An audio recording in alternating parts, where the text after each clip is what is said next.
आदरणीय दर्शकों, आज हम आप लोगों को बाण भट्ट द्वारा लिखित एक प्रसिद्ध संस्कृत उपन्यास कादम्बरी कथा का संक्षिप्त विवरण सुनाने जा रहे हैं और आप लोग इस कथा को आराम से ध्यानपूर्वक सुनिए।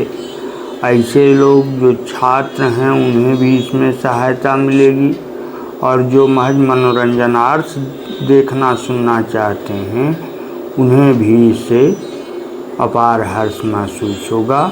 इसमें कोई दो राय नहीं है। धन्यवाद। आगे आपके लिए कथा प्रस्तुत है। विदिशा नामक प्रसिद्ध नगरी में शूद्रक नाम का एक राजा था। एक बार जब वह राजसभा में बैठा हुआ था, प्रतिहारी ने आकर किसी चांडाल कन्या के आगमन की सूचना दी। राजा ने उसे अंदर लाने की आज्ञा दे दी। सभा भवन में पहुंचने पर चांडाल कन्या ने राजा को प्रणाम किया और अपने साथ लाए हुए एक तोते को राजा के सामने रख दिया। तोते ने राजा की प्रशंसा में छंद पढ़ा। राजा उसकी वाणी सुनकर अत्यंत विस्मित हुआ। उसने तोते से अपना समस्त वृत्तांत सुनाने को कहा। तोते ने इस प्रकार कहना प्रारंभ किया। तोते ने कहा, विंध्याटवी में एक विशाल सालमली अर्थात सेमर का वृक्ष था जिस पर मेरा जन्म हुआ। मेरे जन्म के बाद ही मेरी माता का देहांत हो गया। तेओ मेरे वृद्ध पिता मेरा लालन पालन कर रहे थे कि एक दिन वहाँ शिकारियों के आने का शब्द सुनाई पड़ा। उनमें से एक वृद्ध शिकारी उस सालमली वृक्ष पर चढ़ गया और सुख शावकों को मार मार कर नीचे फेंकने लगा। स्नेहवश मेरे पिता ने मुझे अपने पंखों में छिपा लिया, अतएव उसने उन्हें मारकर नीचे फेंका तो मुझे नहीं देखा। मैं किसी तरह वहाँ से चलकर एक तमाल वृक्ष की जड़ में छिप गया। वह सबर मरे हुए पक्षियों को लेकर चला गया। मैं उस समय प्यास से तड़प रहा था। संयोग बस उसी समय स्नानार्थ जाते हुए पुत्र हरीत की दृष्टि मुझ पर पड़ी। उन्होंने दयावश मुझे उठा लिया और पानी पिलाकर मुझे अपने आश्रम में ले आए। वहाँ महर्षि जाबाली ने मेरी ओर देखा और कहा कि यह अपने किए हुए दुष्कर्मों का फल भोग रहा है। मुनि की बात सुनकर सबको मेरे विषय में जानने की उत्सुकता हुई।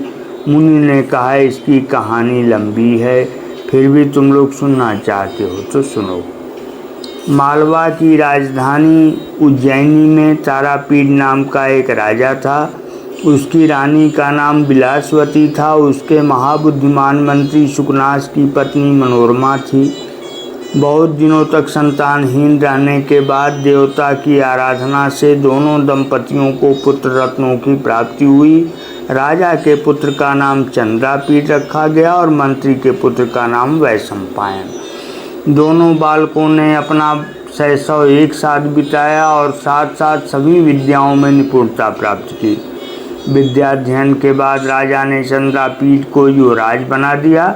यौराज्याभिषेक के समय शुकनास ने चंद्रापीठ को उपदेश दिया। पश्चात चंद्रापीठ ने इंद्रायुध नामक घोड़े पर चढ़कर दिग्विजय के लिए प्रस्थान किया।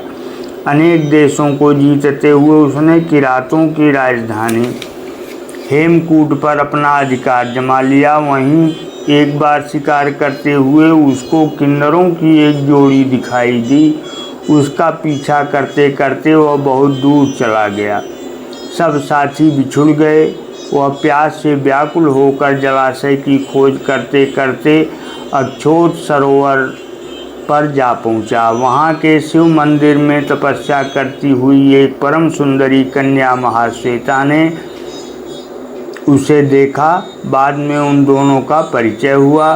चंद्रापीठ के अनुरोध करने पर महाश्वेता ने अपने विषय में इस प्रकार बताया, मैं गंधर्वराज हंस की पुत्री हूँ। मेरा नाम महाश्वेता है। एक दिन मैं अपनी माता के साथ स्नान करने के लिए यहाँ आई थी। कहीं से एक अलौकिक सुगंध आ रही थी। मैं उस गंध का अनुसरण करती हुई आगे बढ़ी। कुछ दूर जाने पर एक अत्यंत सुंदर मुनि कुमार को अपने मित्र के साथ आते हुए देखा। उसके कान में एक कुसुम मंजरी थी। मैंने उसको प्रणाम किया और उसके मित्र से पूछा, आप लोगों का क्या परिचय है? यह कुसुम मंजरी किस वृक्ष की है? उसने उत्तर दिया, ये महर्षि श्वेतकेतु के पुत्र हैं, इनका नाम पुंडरीक है। लक्ष्मी जी से इनकी उत्पत्ति हुई है। मेरा नाम कपिंजल है। यह पारिजात वृक्ष की कुसुम मंजरी है। उसके यूं कह चुकने पर मुनि कुमार ने मुझसे कहा, इस प्रश्न से क्या प्रयोजन? यदि इसकी सुगंधि तुम्हें भली लगी है तो इसे ले लो। यह कहकर पुंडरीक ने मंजरी मेरे कान में पहना दी। हम दोनों एक दूसरे के प्रति अत्यंत आसक्त हो गए। इसके बाद जब मैं माँ के साथ घर चली आई तब कपिंजल ने आकर मुझे एक पत्र दिया। उसे पढ़कर मैं व्याकुल हो गई। फिर रात्रि में तरलिका को साथ लेकर पुंडरीक से मिलने चली। निकट पहुंचने पर देखा कि मेरी वियोग व्यथा के कारण पुंडरीक का प्राणांत हो गया है। यह देखकर मैंने भी उसका अनुगमन करने का निश्चय किया, किंतु उसी समय चंद्रमंडल से उतरकर किसी महापुरुष ने कहा, बेटी तुम दोनों का पुनर्मिलन होगा। यह कहकर उसने पुंडरीक के शरीर को उठा लिया और आकाश में उड़ गया। कपिंजल ने भी यह कहते हुए कि मेरे मित्र को कहाँ ले जा रहे हो, उसका पीछा किया। तब से मैं यहीं शंकर की आराधना में समय व्यतीत कर रही हूँ।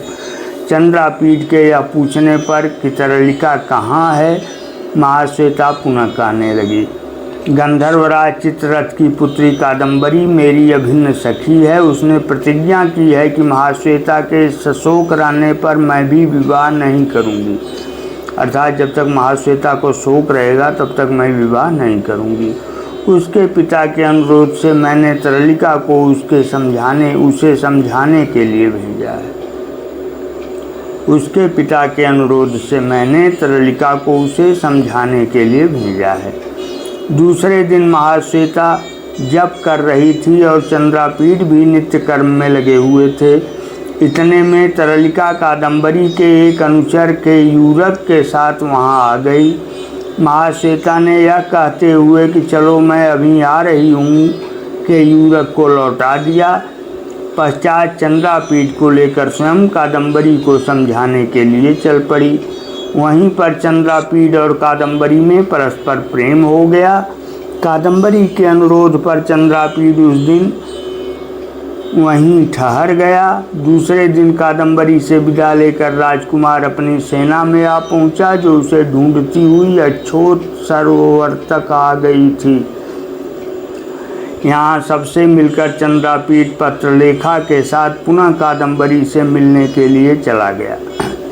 कादम्बरी के अनुरोध पर पत्रलेखा को उसी के पास छोड़कर जब पुनः अपने शिविर को लौटा तो उसने अपने पिता का एक पत्र प्राप्त किया, जिसमें लिखा था कि वह तुरंत लौट आए। अतः वह वैशंपायन आदि से बाद में सेना सहित आने के लिए कहकर स्वयं उज्जैनी के लिए प्रस्थान कर गया। इसके बाद पत्रलेखा को साथ में लिए केयूरक ने आकर चंद्रापीठ से कादम्बरी की अतिशय विरह वेदना का वर्णन किया। राजकुमार बहुत दुखी हुआ। उसने केयूरक को शीघ्र आने का आश्वासन देकर पत्रलेखा सहित विदा कर दिया। इधर उसकी सेना दसपुर तक आ गई। यह सुनकर वैशंपायन को लिवा लाने के बहाने पिता का आदेश लेकर वह स्वयं भी चल पड़ा। मार्ग में अपने लौटते हुए सैनिकों से उसे पता चला कि अछोत सर के निकट पहुंचने पर वैशंपायन की ऐसी मनस्थिति हो गई कि लाख समझाने पर भी वह वहां से टस से मस नहीं हुआ। फिर क्या था, चंद्रापीठ वैशंपायन को लिवा लाने के लिए अछोत सरोवर पहुंच गया। वहां वैशंपायन का कहीं पता नहीं था। अब वह महाश्वेता के आश्रम में गया। महाश्वेता को अत्यंत करुण अवस्था में देखकर उसने कारण पूछा।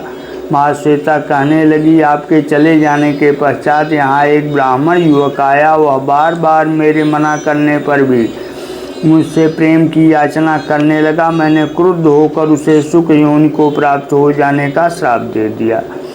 यह तत्काल निष्प्राण होकर धरती पर गिर पड़ा। उसके बाद उसके साथियों से पता चला कि वह आपका प्रिय मित्र वैशंपायन था। इतना कहकर महाश्वेता बिलख बिलख कर रोने लगी। वैशंपायन की मृत्यु की बात सुनते ही चंद्रापीठ का हृदय विदीर्ण हो गया। वह धड़ाम से धरती पर गिर पड़ा। उसी समय कादम्बरी पत्रलेखा के मुंह से चंद्रापीठ के आने का समाचार सुनकर महाश्वेता के आश्रम में आई। उसने चंद्रापीठ की यह दशा देखकर सहमरण का निश्चय किया, किंतु उसी समय चंद्रापीठ के शरीर से सहसा एक ज्योति निकली और आकाशवाणी हुई कि महाश्वेता, धैर्य रखो, तुम्हारा अपने प्रियतम से पुनर्मिलन होगा।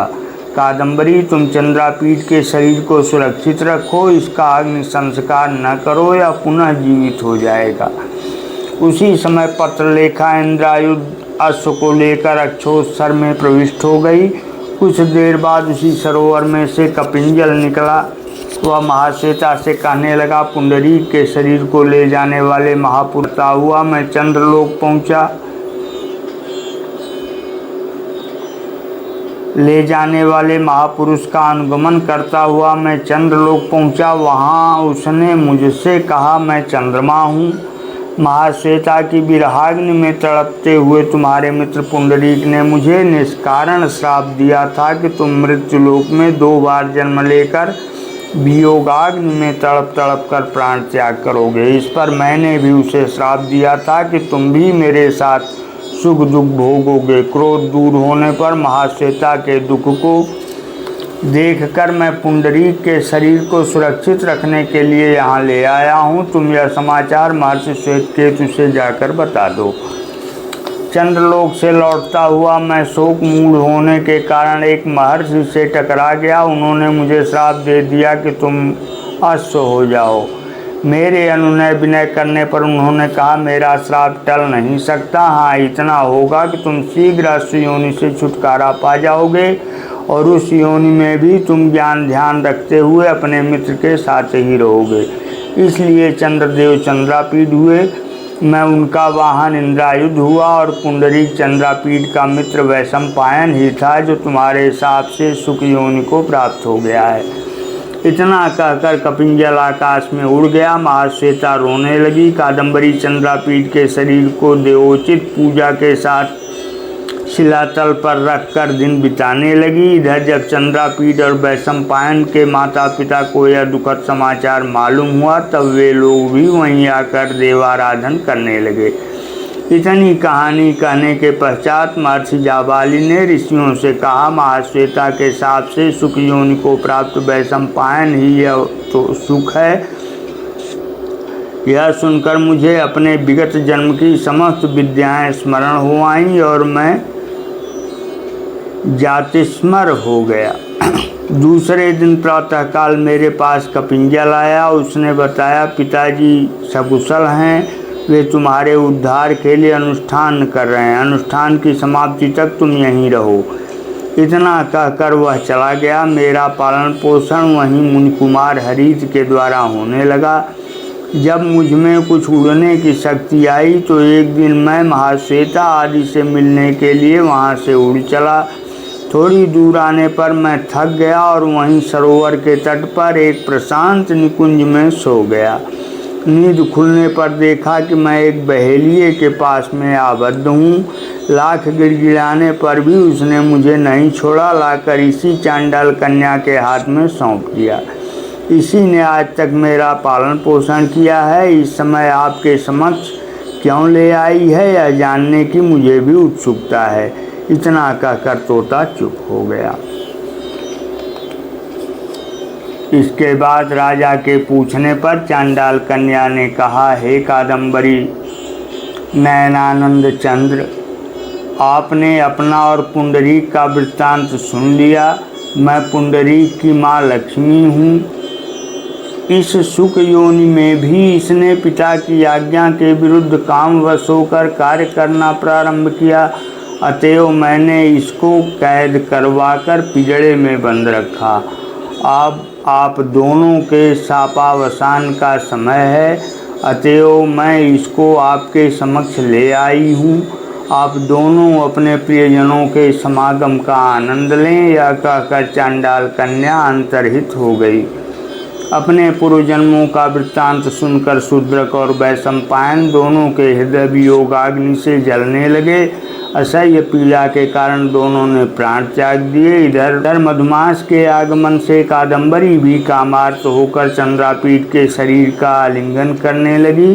सहसा चंद्रापीठ जीवित हो उठा। उसने कादम्बरी की समस्त कथा बता देने के पश्चात कहा कि पुंडरीक भी अब आता ही होगा, और इसके पश्चात सभी का मिलन हुआ। चारों ओर प्रसन्नता की लहर दौड़ गई।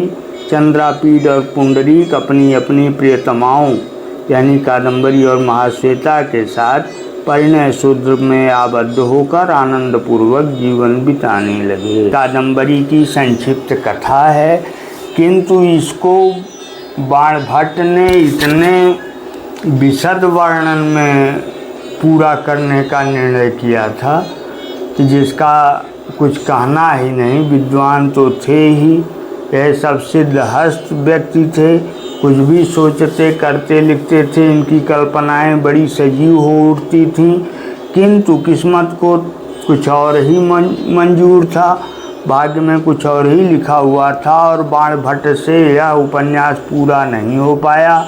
बाद के भाग को इनके पुत्र भूषण भट्ट ने पूरा किया, और वो आप लोगों के सामने कादम्बरी के नाम से उपस्थित है। हमने बताया भी है कि कादम्बरी को पढ़ने वालों को भोजन भी अच्छा नहीं लगता। कादम्बरी रसज्ञानाम आहारम न रोचते। कादम्बरी का रस लेने वाले को भोजन अच्छा नहीं लगता। इतना अच्छा उपन्यास लिखा हुआ है। इनके उपन्यास में संस्कृत के एक एक वाक्य हैं जो एक एक पेज के पूरे वाक्य हैं। बहुत बड़े बड़े वाक्यों का एकमात्र संस्कृत ग्रंथ है ये, और उपन्यास तो है ही है। बाणभट्ट का लिखा हुआ उपन्यास है और रोचक उपन्यास है। धन्यवाद, हार्दिक शुभकामनाएं। केयूरान विभूषयन्ति पुरुषं हारान चन्द्रोज्ज्वलान स्नानं न विलेपनं न कुसुमं नालंकृता मूर्धजा वाण्ये का समलंकरोति पुरुषं या संस्कृता धार्यते क्षीयन्ते खलु भूषणानि सततं वाग्भूषणं भूषणम्।